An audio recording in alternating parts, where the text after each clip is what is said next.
Good afternoon. This is my sporty look because I went for a short run. Well, it was supposed to be a short run with my friend in the forest, but we're not very good at orienteering, and so we got lost. And so it turned into a very long run, so I haven't had time to have a shower because I had to walk my dog. So be glad that, smell does not go through videos. Maybe one day in the future, but not yet. So I want to talk to you about the end of the year because right now we're wrapping up the year. It's a very sad year, but we're wrapping it up anyway. So we are having teacher class meetings where we discuss your reports. And the teachers write on the reports, les bulletins, we write your average, the moyenne, and we also write teacher remarks or teacher comments. And then we decide, what we're going to say to you at the end of the year, whether you've done well or whether you need to do better, whether you pass to the next year or whether we think you should repeat a year, which is very rare, it doesn't really happen anymore. So I want you to remember that your average, your moyenne, is based on your marks or your grades, not your notes. Okay, please stop saying to me, "Mais madame, what is my note?" Okay, I don't write notes to my students.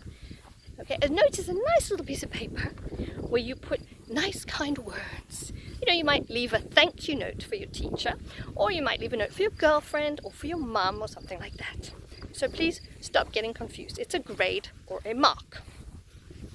So normally at the end of the year we have final exams, but this year's a bit of a strange year, so there are no final exams. We don't even have any tests, really. So we have DST, which is devoir sur table. Why do French people say that? I mean, where would it be? Devoir par terre? I don't understand. But anyway, I digress. So devoir sur table is a test, or in Couperin, devoir sur table are the cycle tests. They come around every few weeks. So we call it a DST. Maybe that's devoir surveiller sur table. I don't know. I can't keep up with all these French things. Anyway, so for my year 12s, you've probably applied to study somewhere next year. And I hope that all your applications have been successful and you've been accepted to the universities or the schools where you would like to study. So once your application has been accepted, you enroll at a university. You choose your undergraduate course. So you could do a bachelor degree. It's the most common degree, and it could be 3 years or more, 4 or 5 years.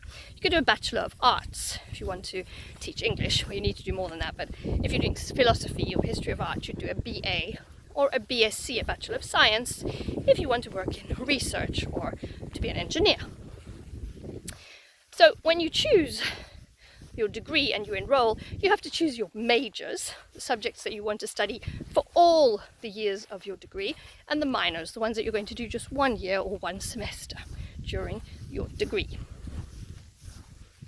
Right, so many of you will go off to university. In the UK, we call it university, but in America they call it college. Okay, university is college in America, but in the UK, college is normally where you do a 2-year course, and it's more technical or vocational studies. So it would correspond to a BTS or a DUT in France. And it can also be done sometimes because students aren't quite ready to go to university, so they do a higher national diploma at a college, and then they go to university afterwards. Right, so as I said, this year there's no final exams, and instead your marks and your average is being calculated on continuous assessment. That means that we're looking at your marks through the year and the progress you've made at school throughout the year. Oh, my dog's pulling in. And remember also that in the UK, they don't give marks out of 20. You get an A or a B or a C or a D. I think an A is from 16 to 20, and a B is 14, C is 12. I think that's it. So I have a little funny story to tell you. I was a nerd at school, so hard to believe. Me, a nerd?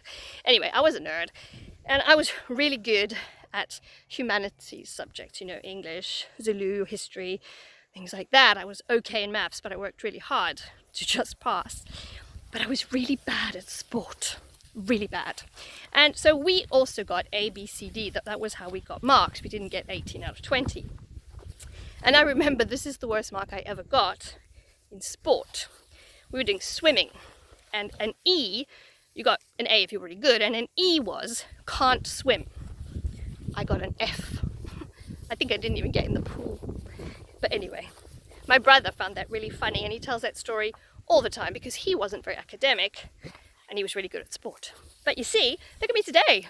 It doesn't mean that I can't run, and I even have run 3 marathons. So school is important, but you can do anything you want after school.